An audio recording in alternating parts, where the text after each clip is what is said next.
The Legend of Knockgrafton. There was once a poor man who lived in the fertile glen of Aherlow, at the foot of the gloomy Gouty Mountains, and he had a great hump on his back. He looked just as if his body had been rolled up and placed upon his shoulders, and his head was pressed down with the weight so much that his chin, when he was sitting, used to rest upon his knees for support. The country people were rather shy of meeting him in any lonesome place, for though, poor creature, he was as harmless and as inoffensive as a newborn infant, yet his deformity was so great that he scarcely appeared to be a human creature, and some ill-minded persons had set strange stories about him afloat. He was said to have great knowledge of herbs and charms, but certain it was he had a mighty, skillful hand in plaiting straws and rushes into hats and baskets, which was the way he made his livelihood. Lusmore, for that was the nickname put upon him by reason of his always wearing a sprig of the fairy cap, or Lusmore, the foxglove, in his little straw hat, would ever get a higher penny for his plaited work than anyone else, and perhaps that was the reason why someone, out of envy, had circulated the strange stories about him. Be that as it may, it happened that he was returning one evening from the pretty town of Care towards Kappa, and as little Lusmore walked very slowly on account of the great hump upon his back, it was quite dark when he came to the old moat of Knockgrafton, which stood on the right-hand side of the road. Tired and weary was he, and no ways comfortable in his own mind at thinking how much farther he had to travel, and what he should be walking all the night.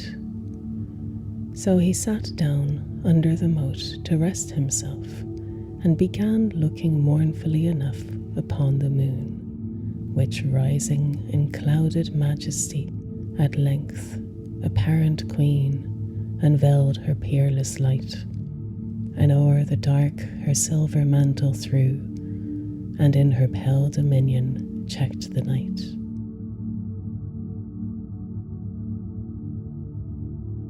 Presently there rose a wild strain of unearthly melody upon the ear of little Lusmore. He listened, and he thought that he had never heard such a ravishing music before. It was like the sound of many voices, each mingling and blending with the other, so strangely that they seemed to be one, though all singing different strains, and the words of the song were these: Daluan da mort, Daluan da mort, Daluan da mort. When there would be a moment's pause, and then the round of melody went on again. Lusmore listened attentively, scarcely drawing his breath, lest he might lose the slightest note. He now plainly perceived that the singing was within the moat, and though at first it had charmed him so much, he began to get tired of hearing the same sound sung over and over so often without any change. So, availing himself of the pause when De Luan de Mort had been sung 3 times, he took upon the tune and raised it with the words Augusta Cadine and Wednesday, and then went on singing with the voices inside of the moat, Da Luan, Da Mort, finishing the melody when the pause again came with August Da Cady.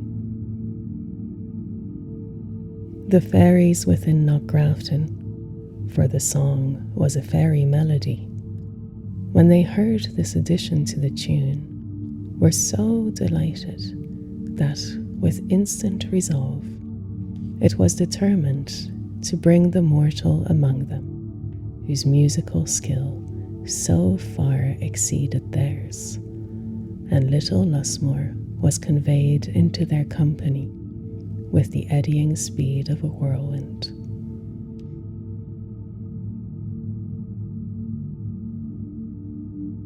Glorious to behold was a sight that burst upon him as he came down through the moat, twirling round and round with the lightness of a straw, to the sweetest music that kept time to his motion. The greatest honour was then paid him, for he was put above all the musicians, and he had servants tending upon him, and everything to his heart's content, and a hearty welcome to all.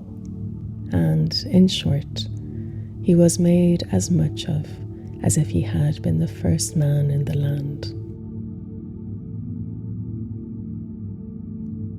Presently, Lusmore saw a great consultation going forward among the fairies, and, notwithstanding all their civility, he felt very much frightened, until one stepping out from the rest came up to him and said, "Lusmore, Lusmore, doubt not nor deplore, for the hump which you bore on your back is no more. Look down on the floor and view it, Lusmore."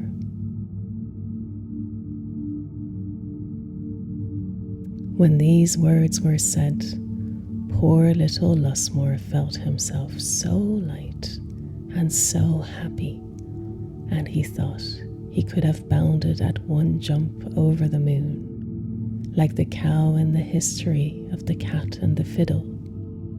And he saw, with inexpressible pleasure, his hump tumble down upon the ground from his shoulders.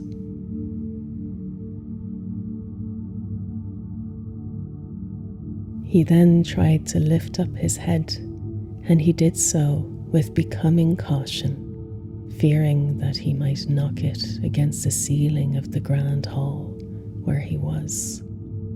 He looked round and round again with the greatest wonder and delight upon everything, which appeared more and more beautiful, and, overpowered at beholding such a resplendent scene, his head grew dizzy and his eyesight became dim.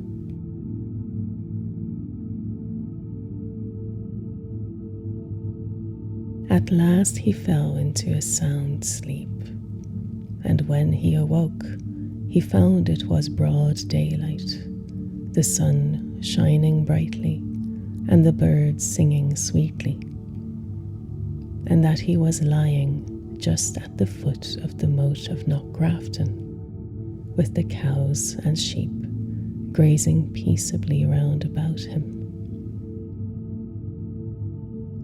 The first thing Lusmore did, after saying his prayers, was to put his hand behind to feel for his hump, but no sign of one was there on his back, and he looked at himself with great pride, for he had now become a well-shaped, dapper little fella, and more than that, found himself in a full suit of new clothes, which he concluded the fairies had made for him. Towards Kappa he went, stepping out as lightly and springing up at every step as if he had been all his life a dancing master. Not a creature who met Lusmore knew him without his hump, and he had a great work to persuade everyone that he was the same man. In truth, he was not, so far as the outward appearance went. Of course, it was not long before the story of Lusmore's hump got about, and a great wonder was made of it. Through the country, for miles round, it was the talk of everyone, high and low. One morning, as Lusmore was sitting, contented enough at his cabin door, up came an old woman to him and asked him if he could direct her to Kappa. "I need give you no directions, my good woman," said Lusmore, "for this is Kappa. And whom may you want here?" "I have come," said the woman, "out of Deasy's country in the county of Waterford, looking after one Lusmore, who, I have heard tell, had his hump taken off by the fairies. For there is a son of a gossip of mine, who has got a hump on him that will be his death, and maybe, if he could use the same charm as Lusmore, the hump may be taken off him. And now I have told you the reason of my coming so far. 'Tis to find out about this charm, if I can."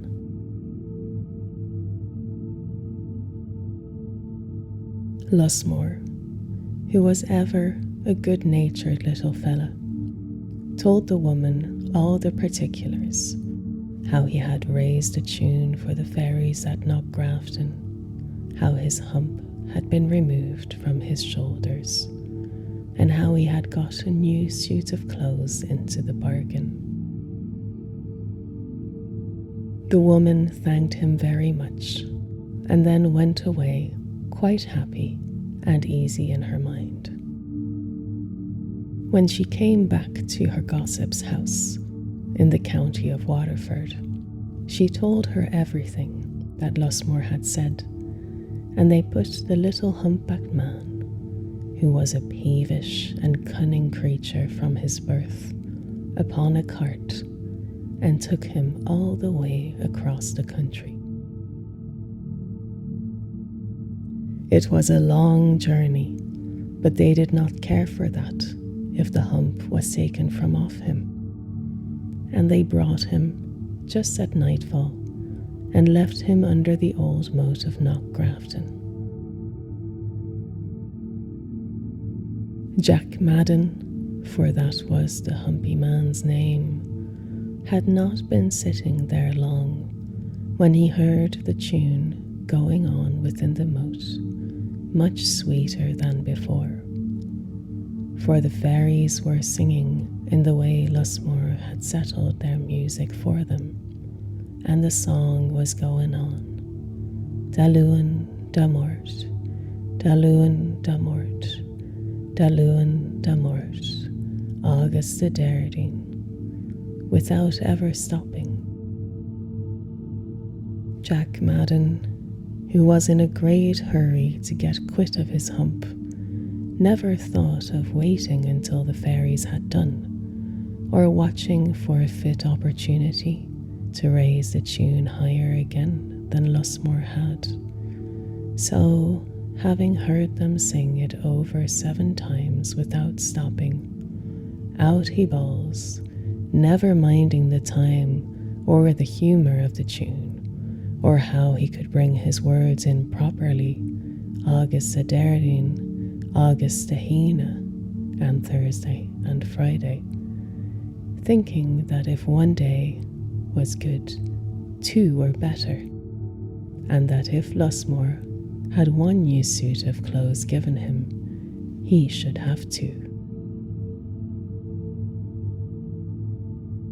No sooner had the words passed his lips than he was taken up and whisked into the moat with prodigious force, And the fairies came crowding round him with great anger, screeching and screaming and roaring out, "Who spoiled our tune? Who spoiled our tune?" And one stepped up to him above all the rest and said, "Jack Madden, Jack Madden, your words came so bad in the tune we felt glad in, this castle you're had in, that your life we may sadden. Here's 2 humps for Jack Madden." And 20 of the strongest fairies brought Lusmore's hump and put it down upon poor Jack's back, over his own, where it became fixed as firmly as if it was nailed on with 12-penny nails by the best carpenter that ever drove one. Out of their castle they then kicked him, and in the morning, when Jack Madden's mother and her gossip came to look after their little man, they found him half dead, lying at the foot of the moat with the other hump on his back.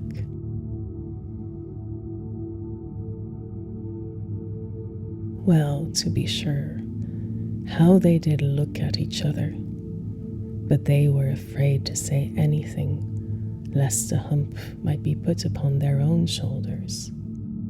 Home they brought the unlucky Jack Madden with them, as downcast in their hearts and their looks as ever 2 gossips were. And what through the weight of his other hump and the long journey, he died soon after, leaving, they say, his heavy curse to anyone who would go listen to the fairies' tune again.